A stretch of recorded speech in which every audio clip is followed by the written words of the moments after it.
Libra, kumusta po kayo guys? Okay, so Libra, maraming salamat po sa walang sawang pagsubaybay sa ating mga reading, and kung kayo ay bago pa lang sa ating channel, mag-subscribe na po kayo guys and i-click mo na rin yung ating notification bell para lagi po kayo guys updated sa ating mga bagong uploads. So Libra, ang reading natin is ano ba ang ganap sa iyo ngayong first quarter ng taong 2024. So ayan, alamin mo rin Libra ang yung Sun, Moon, Rising and Venus sign, no?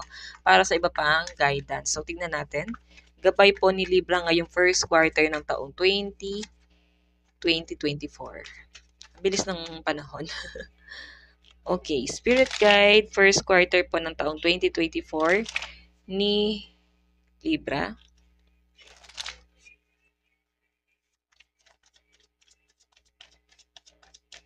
So guys, meron tayong marionette. Sobrang limitado ang mga galaw ng mga Libra. So I think meron kang lilimitahan. Kahit hindi mo gusto yung isang bagay, parang mapipilitan ka dun sa bagay na yon. Tignan natin. Mask.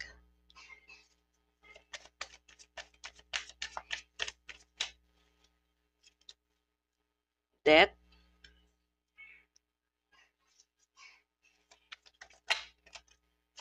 Okay, isa lang. Dalawa yung lumabas. Savings.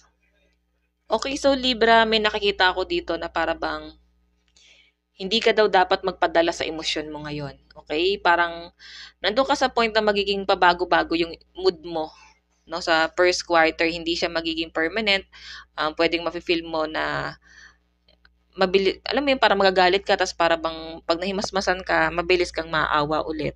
Parang mabilis kang magigilty rito sa bagay na to. So, iba sa inyo guys, may nakikita ako rito, siguro yumao na, parang death anniversary to. Matagal na siya guys eh. Na maaaring, alam mo yun, parang aalalahanin ng mga Libra. And may nakikita rin ako guys na maaaring magsisave ka daw ng pera dito. Siguro maaring yung mga magulang mo ay sa'yo nakasandal, yung mga magulang mo ay ikaw yung, alam mo yon, ikaw yung inaasahan, Libra. So, may nakikita ko dito na maaring magsisave ka para sa stability or security ng parents mo, lalo na kung hindi na sila guys nagtatrabaho. Meron din ako nakita na baka mag-aayos ng pension, okay, ayan, ng asawa, or maaring may makukuha ka na pera sa husband mo or sa wife mo. Okay? So, ngayon guys, sobrang limitado ng mga galaw mo ngayong first quarter kasi nga, tingnan mo naman para kang kinokontrol dito. So, wala kang choice dun sa mga bagay na ginagalawan mo. Wala kang magiging choice dun. Okay? Kumbaga, kailangan. Kailangan mo siyang gawin. Libra, kasi nga, maaaring meron kang pinaghahandaan dito. Ito nga yung savings mo. Meron kang pinag-iipunan, meron kang gustong i-secure. Okay, so tingnan natin. Ang laki number mo pala ngayong first quarter ay 15, 24, 79, and 49. Tingnan natin.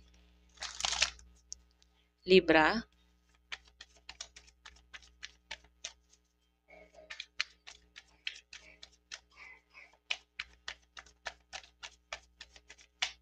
So guys, meron tayong Master of Gems. So wealth. Napakaganda naman ito. Talagang nakapokus ka sa pera mo.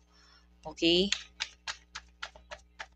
Meron din tayong abundance. Wow! Nakakatuwa guys. Mukhang may pag-iipon na gagawin ng mga Libra dito. Abundance, so tuloy-tuloy daw ang pasok ng pera mo kahit na magiging busy ka dito, kahit parang feeling mo ay hindi mo na control yung mga desisyon mo dito, kahit na parang na-feel mo na wala kang choice, kailangan mo magtrabaho, kailangan maghanap buhay. Worth it naman siya guys kasi nga ito may abundance. Okay, magiging maayos ang daloy ng pera kay Libra. May transition, maaaring may pag-change ng career, pwedeng ano siya guys, tawag dito, magsisimula ka ng business. Okay. Tignan pa natin. So, meron po tayong contemplation for a raindrops, regret. So, iba sa inyo guys, meron ako nakitang relocation, regret, siguro kung nasang lugar ka ngayon, hindi ka kampante. Nandun ka sa point na parang gusto mo nang makaalis dyan. Marami ka ng sakit na naranasan dyan. May mga regret ka nang na-feel dyan or alam mo yun, marami nang masalimuot na nangyari dyan sa lugar na yan. Na parang ayaw mo nang balikan yung lugar na yon. Okay? May mga disappointment kasi guys na para bang nag-hold back. Alam mo yun, parang merong time pa rin na nangyayari kay Libra na kahit na sabihin nating gusto mo na mag-move on dito, every time na maaalala mo or talagang kahit konti lang, parang nangyari sa'yo or parang nahalintulad mo sa nangyari from the past, nadidisappoint ka or nadadown ka pa rin. Okay?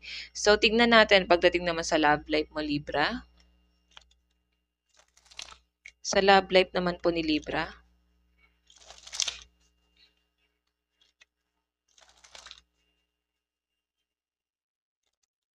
Libra, Sun, Moon, Rising, and Venus sign.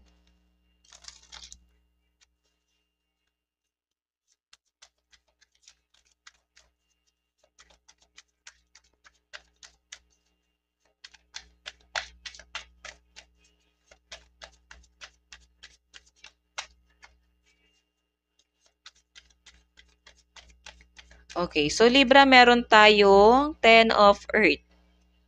10 of Earth. Sa love life po ni Libra, parang may celebration, event na mangyayari dito. Parang piyesta ba to? Parang may pagkikita guys eh. Meron tayong tower, ex mo to. Ex mo to. Libra, tignan natin. Or someone from the past. Pwedeng ginost ka, or pwedeng nagkaroon ng ending. Okay. Ayan. Meron ako nakakita rito guys na ano ka na lang, parang kung saan ka na lang bitbitin ng ex mo, okay na yun. Parang wala ka ng buhay. Or pwedeng nagdedelikado itong relationship nyo. Baka guys may ending na nangyayari. Nakikita ko guys na parang nanawa na rin yung mga Libra. Kung laging nakikipagtalo sa inyo yung person mo, kung lagi na lang ikaw niyang biniblame, lagi ka na lang niyang pinipilit sa bagay na ayaw mo. Nakikita ko rito Libra, pababayaan mo na lang, hayaan mo na lang kasi gusto mo na lang mag-build ng foundation sa sarili mo.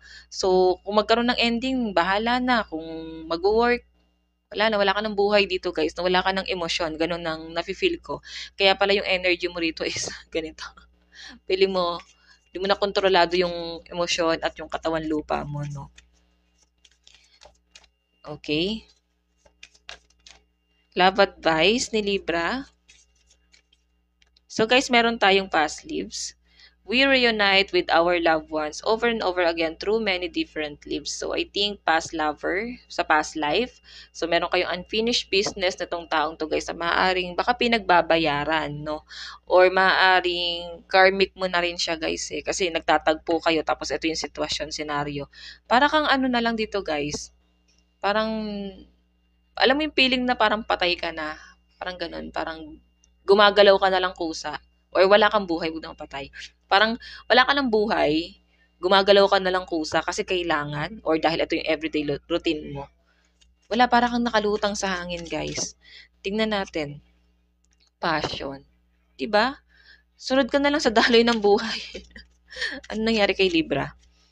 Meron tayong pay attention to the red flag. So, marami ng pangit na nangyayari sa relationship nyo ng person mo, guys. Okay, yun ang nakikita ko sa'yo. Flirt. Kahit nilalandi ka niya, parang wala na eh. Wala na talaga kayong nararamdaman. Siguro na fall out of love ka na dito. Oo. So, tignan natin guys ang inyong advice. Siguro ka nga kasi sa dami ng nangyari, naganap, sa pinagagawa niya, nanawa ang mga Libra.